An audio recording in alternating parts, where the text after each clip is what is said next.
Craig Calcaterra is with us, as he is most Thursdays here from NBC Sports Radio, the 24/7 live sports talk radio network, which you can listen to at NBCSportsRadio.com and download the NBC Sports Radio mobile app today. We are coming down the stretch run. Craig, how are you, pal?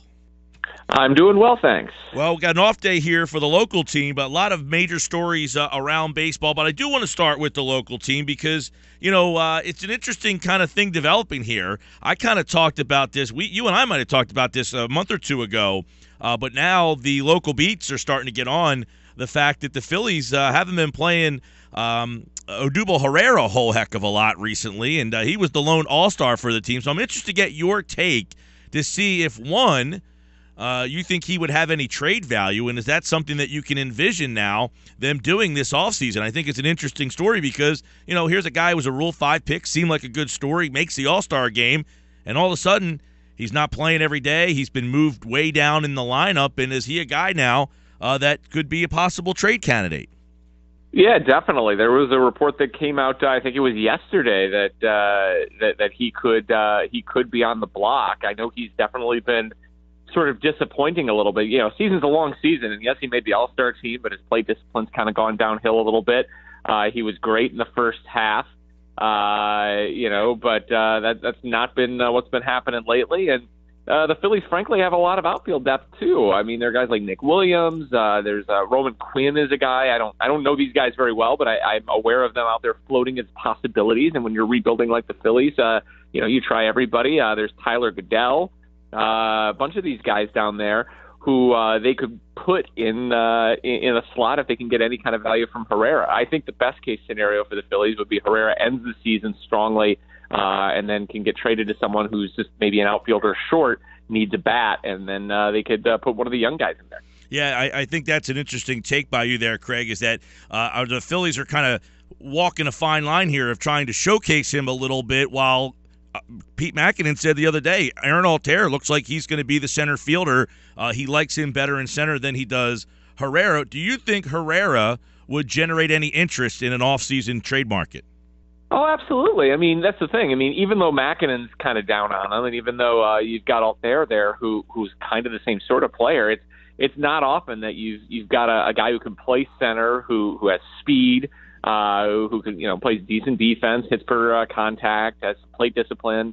That's a valuable thing. People are looking for that. I mean, heck, look at the New York Mets. They've been playing corner guys in center all year, and a lot of teams are in that same boat, finding an actual center fielder. And, it could just be a change of scenery thing for Herrera, too. It might be very good for him to get maybe with a manager who likes his game a little bit more. And you mentioned the depth, which is odd to say. The Phillies seem like they had no depth. Now they have a lot of interesting young guys, as you mentioned, a lot of unknowns out there. Herrera, I don't know. Would you call him an unknown? I mean, are you sold on him from what you've seen? Rule 5 last year, solid year, backed it up with a good half. He struggled a little bit the second half. Are you sold on Herrera? I'm never sold on a guy unless you see a couple of seasons in a row of him putting in that same sort of performance year in and year out. And he's like 24, I guess. So you still see a lot of varying performance from guys his age. But I would like to see another full season, have him finish the season strong, and then you're looking at good, 2 good seasons in a row of good on-base percentage, good performance consistency. But he's definitely someone I'd take a chance on if I was looking to trade with the Phillies. He's a player that if you're either rebuilding or if you just need one more piece or some outfield depth, he'd be a fantastic addition. NBC's Major League Baseball writer Craig Calcaterra is with us. Craig, give me your assessment of the A-Rod ordeal. Bizarre kind of way that this all went down. Quick little email. Hey, going to have a press conference at 11. Final game going to be Friday. Have a nice life. It's kind of appropriate that it's ending this way. I mean, what would A-Rod's exit from New York be without a little bit of controversy? And, the guy can't play anymore. I don't think even he would tell you that he can. So, on one level, I understand the impulse of a manager not to put him in the lineup. Except for his farewell game, maybe. But at the same time, it's not like New York has a lot of other options. All their other players that they've been playing have been terrible. They got Mark Teixeira hitting cleanup, and he's had a worse year at the plate than A-Rod has. So it makes it hard to believe they can't find some place for him to play in a couple of games that, in the grand scheme, don't mean a lot for the New York Yankees. They're not going anywhere. They're rebuilding. They traded their best players. So Of course this is going to happen, but after Friday we won't have to worry about it anymore. Does anybody pick him up next year? Do you see him in another uniform next year? I have a really hard time seeing it. I know that that's an option. I know the Yankees, technically speaking, are releasing him, so he can go somewhere, and whoever picks him up, they only have to pay him the minimum, really. But at the same time, I don't think he has the skills anymore. I don't think anyone else could realistically think he does. Baseball doesn't work the way it did 60, 70 years ago when you pick up when the Boston Braves picked up Babe Ruth. You don't get a gate draw. We can see A-Rod play all the time. We're not going to go buy a ticket just to see a 42-year-old Alex Rodriguez somewhere. So I'm not sure what he brings to the table anywhere.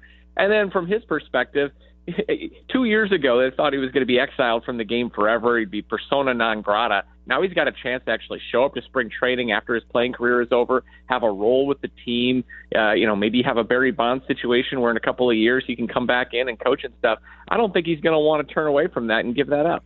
Yeah, so what's the future for A-Rod? And what is your take on all these guys? He seems to be a very interesting guy in that quote-unquote era because he has been just such a bizarre guy, and really since he came to New York, he's almost been more of a tabloid, save for 2009 when he really carried that team. But, man, it seems like he has had so many bizarre things happen to him since he came to New York. So 5 years from now, what will what will be the writing about A-Rod 5 years from now? I think it's going to look very much like we see with Clemens and Bonds, and as far as like the Hall of Fame stuff goes, I don't think he's going to get a lot of support for the Hall of Fame, at least for the first couple of times through. I think over time we're going to see more and more support for the guys who were, steroids and performance-enhancing drugs poster boys like A-Rod. But it's going to be a hard slog for him, and it's not like he's got a bunch of goodwill built in the tank either. I don't think anyone's going to do him favors. I think people will continue to talk about the quote-unquote complicated legacy of Alex Rodriguez far more than they talk about his actual playing, which, you mentioned 2009, he carried the Yankees to a World Series title. 2007 in New York, people forget because the team underachieved, but he was the MVP there, played in New York longer than anywhere else. And when you brush away the tabloid stuff, there was still a remarkable career there. I'd like to think at some point, maybe it takes 5 years, maybe it takes 10, people will look at that a little bit more than they look at all the craziness that surrounded him. By the way, you mentioned Roger Clemens. Did he not pitch last night? Did I see that? He did. He's on the National Baseball Congress does this amateur World Series every year. You can just put together a team and go and compete. And Roger Clemens and Adam LaRoche and Chipper Jones and J.D. Drew and all these retired dudes put together a team called the Kansas Stars to compete in this. And Roger Clemens is sort of the main draw there. He's 54. He pitched last night. He actually got beat. He ran out of gas, and some 18-year-old kid got a hit off him or whatever. But so far, I think his team is advancing, and they have a chance to win this thing. We're talking with Craig Calcaterra. Last one for you. A bunch of years ago, I don't even remember when it was, maybe 10 or 11, the Phillies made a trade for Roy Oswalt. One of the guys in that deal was Jay Happ, and at that time, I would say, look, you got to trade Jay Happ. He's had the best year in the history of his life. He's never going to duplicate this. Is he duplicating this right now? Is Jay Happ coming back to be the best pitcher in baseball right now? Is he the American League favorite for the Cy Young? I don't think he's a Cy Young favorite. He's leading the league in wins. That's something. He's had a great year. His ERA is under 3. That's like top 20. There are guys that are doing better.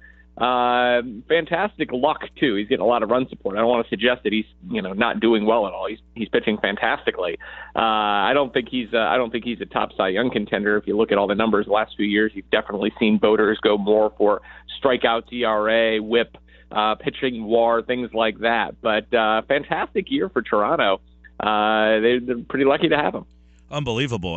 I can, you're trading Jay Happ. You're talking about Jay Happ. He had that unbelievable year with the Phillies when they ended up moving him for Oswalt. What was that, 10, 11, sometime back in that range. And here we are. 2009, he had a really good year for him. And then 2010, I think, is when he got traded. And the funny thing is, it's another situation. Trade for Oswalt does well. He's really taken David Price's position in Toronto. Toronto let Price walk. He's doing better than Price did. 6 years later, the ghost of Jay Happ. Craig Calcaterra, everybody, here on the Sports Bash. Listen to Craig on NBC Sports Radio, the 24/7 live sports talk network, which you can listen to at NBCSportsRadio.com. Download NBC Sports Radio's mobile app today. Craig, thanks, pal. Always enjoy it. Thanks for having me.